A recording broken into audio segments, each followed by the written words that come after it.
शहर इख्तिदार में Karachi company G9 बस अड्डे पर ईरानी डीजल कोयटा से इस्लामाबाद स्मगल करने का इंकशाफ हुआ है। मुबैना तौर पर CDA का शोबा DMA और मुतलका थाना कराची कंपनी मुलविस निकला।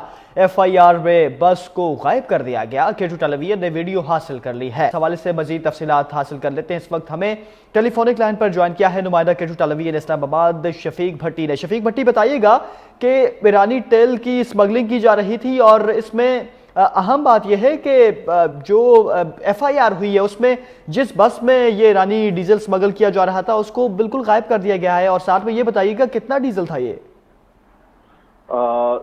जी सदीक, बिल्कुल आपने ठीक कहा। ये ईरानी डीजल जो पकड़ा गया, इस डीजल की हमारे पास फुटेज और इसकी वीडियोस मौजूद हैं।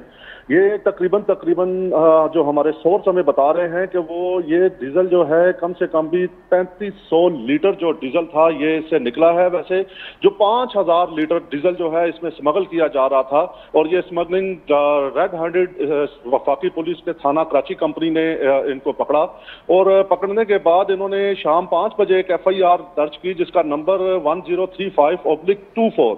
ये 1035/24 जो FIR है, इस FIR को दर्ज किया गया। 285 और 286 इसके ऊपर दफात लगाई गई।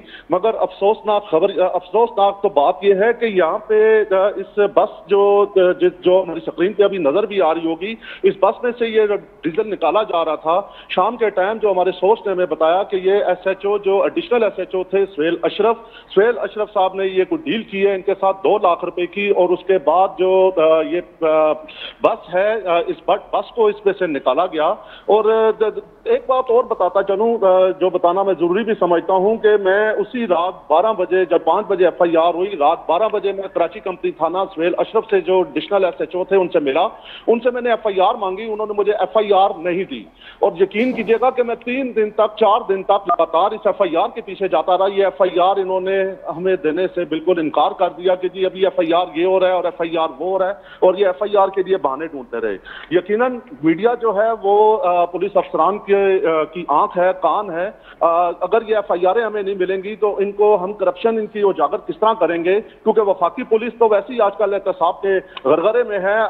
काफी सारी मुश्किलात हैं इस्लामाबाद पुलिस को। शफीक भट्टी, मुझे बताइएगा, जिस तरह आपने भी जिक्र किया कि जो ईरानी डीजल है वो स्मगल किया जा रहा था, एक जानिब जो स्मगलिंग का मामला है, जाहिर सी बात है इसमें कोई शक व शुबा नहीं है और इस चीज के ऊपर ये वाजे हो गया है कि थाना कराची कंपनी ने जो FIR की है उसमें एक तो डीजल कम लिखा गया, दूसरा बस को निकाल दिया गया।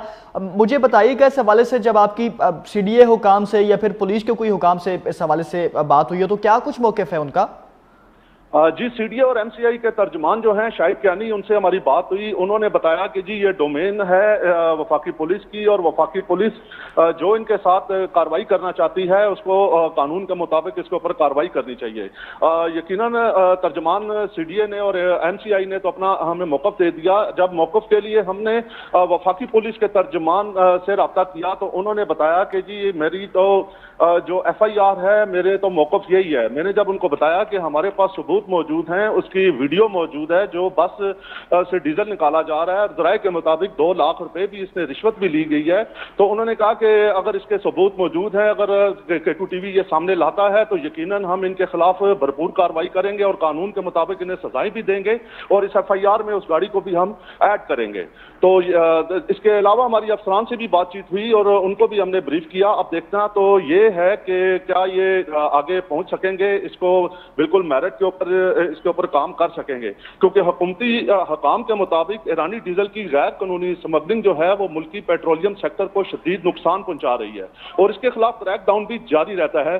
तो ये अड्डों के हवाले से भी सोचना चाहिए। और एक और इंकशाफ करता चलूं कि हमारे जो जराए हैं उन्होंने बताया है कि ये कराची कंपनी का अड्डा जो है, इस अड्डे के ऊपर इस ईरानी डीजल के अलावा असले की भी स्मगलिंग की जाती है और मंशात की भी स्मगलिंग की जाती है। इन गाड़ियों को चेक एंड बैलेंस करना जो है वो वफाकी पुलिस की जिम्मेदारी है, ताकि ये शहर इक़्तिदार को शरपसंद अनासिर से और मंशात से जो है वो बचाया जा सके।